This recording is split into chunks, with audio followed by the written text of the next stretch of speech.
Halo teman-teman, selamat datang di obrolan santai kita hari ini. Semoga lagi dalam keadaan yang tenang, entah itu lagi duduk santai, lagi nyetir, atau sambil beres-beres rumah. Karena kita akan ngobrolin sesuatu yang bisa dibilang agak serius, tapi akan kita bahas dengan cara yang ringan aja. Topiknya soal uang, tepatnya soal gimana cara nyimpen uang dan aset yang bisa bikin hati lebih adem di tengah dunia yang rasanya makin gak pasti. Mungkin kamu pernah ngerasa kayak gini juga. Udah niat banget mau nabung atau mulai investasi, tiba-tiba denger berita yang bikin deg-degan. Ada yang rekeningnya diblokir, ada yang mau beli emas tapi denger-dengar bakal dikenain pajak. Jadinya bingung. Mau amanin uang malah kayak kejebak di tengah aturan yang berubah-ubah. Padahal niatnya kan baik ya. Cuman pengen uang yang disimpan tetap punya nilai, nggak hilang pelan-pelan dimakan inflasi. Tapi kalau nabung di bank aja ada risiko, dan emas pun mulai kena pajak, terus harus gimana? Tenang. Hari ini kita bakal bahas itu semua, bareng-bareng, pelan-pelan.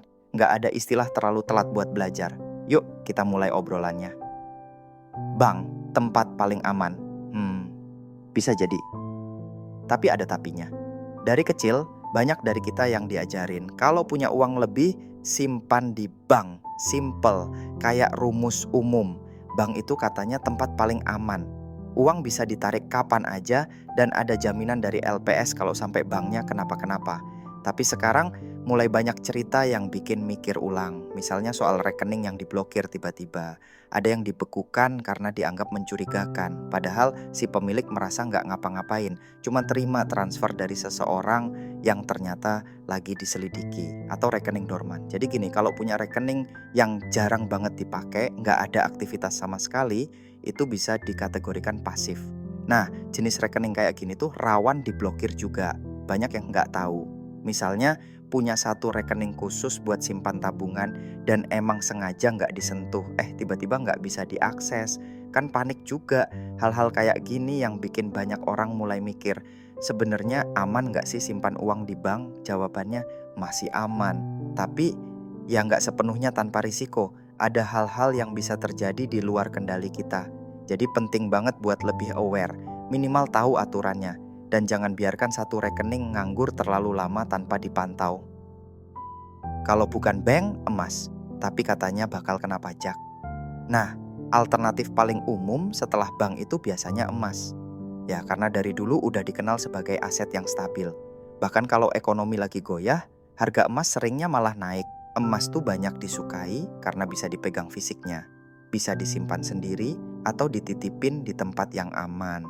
Ada rasa kontrol yang lebih besar dibanding uang di bank. Tapi belakangan ini muncul kabar kalau emas juga mulai akan dikenakan pajak. Walaupun belum berlaku untuk semua jenis dan masih banyak pengecualian, tetap aja bikin kaget. Karena selama ini banyak yang nganggep emas itu kayak zona aman, bebas dari intervensi pajak. Terus ditambah lagi kalau simpan emas fisik di rumah, ya ada juga risikonya. Kehilangan, pencurian, atau rusak. Kalau dititipin di lembaga penyimpanan, ya harus siap sama biaya tambahan juga. Jadi ya, meskipun emas masih jadi favorit banyak orang, tetap nggak bisa dianggap sebagai tempat paling aman satu-satunya. Lalu apa solusinya? Nah, ini bagian pentingnya. Kalau nabung di bank bisa dibekukan, simpan emas bisa kena pajak, terus gimana? Apa harus nyimpan uang di bawah kasur? Tentu enggak. Solusinya udah ada sejak lama, tapi sering banget kita abaikan. Namanya diversifikasi. Jangan taruh semua aset di satu tempat. Ini prinsip klasik tapi super relevan di zaman sekarang. Jadi daripada semua ditaruh di bank atau semuanya dibelikan emas, lebih baik dibagi. Tapi bukan asal bagi ya. Kita perlu ngerti juga karakter tiap aset. Ada yang liquid tapi rendah imbal hasil. Ada yang cuannya besar tapi risikonya tinggi. Nah, disinilah seni mengatur portofolio itu main peran. Sebelum nyebar aset, yuk pikirin dulu mindsetnya. Kadang orang udah mulai investasi ini itu tapi tetap nggak tenang. Kenapa? Karena nggak punya rencana, nggak tahu apa yang dikejar. Akhirnya gampang panik, gampang ikut-ikutan tren. Makanya penting banget punya tujuan. Misalnya, aku mau punya dana pensiun 20 tahun lagi. Atau aku mau beli rumah dalam 5 tahun. Nah, dari situ kita bisa tahu jenis instrumen mana yang cocok buat ngejar target itu. Dengan mindset yang benar, kita nggak gampang kegoda info-info heboh di luar sana. Nggak panik pas market merah. Karena kita tahu tujuan kita bukan hari ini, tapi jauh ke depan. Sekarang yuk bedah pilihan investasinya. Kita mulai dari yang paling ramah buat pemula. Yang pertama, reksadana. Reksadana itu cocok banget buat yang pengen investasi tapi nggak punya waktu buat mantau pasar. Karena dananya dikelola oleh manajer investasi. Ada banyak jenis. Pasar uang, cocok buat dana darurat karena mudah dicairkan dan risikonya rendah. Pendapatan tetap, isinya obligasi, bisa kasih hasil rutin.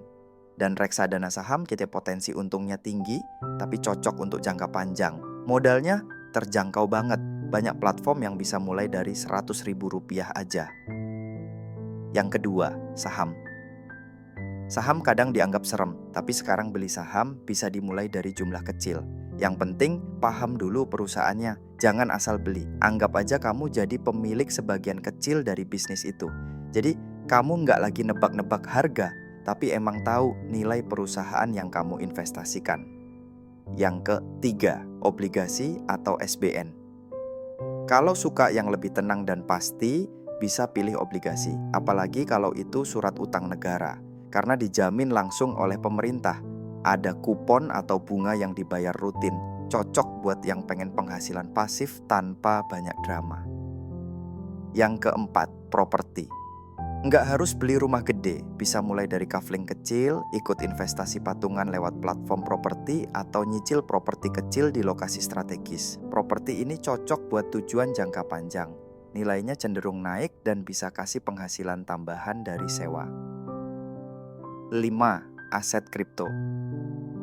Ini instrumen yang lagi rame banget dibahas. Potensinya besar tapi risikonya juga tinggi. Cocok buat yang udah siap mental dan paham teknologinya. Kuncinya jangan all in.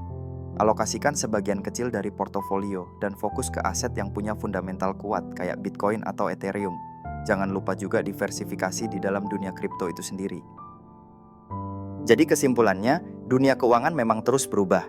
Tapi itu bukan alasan buat kita takut. Justru jadi motivasi buat terus belajar dan nyesuaiin strategi.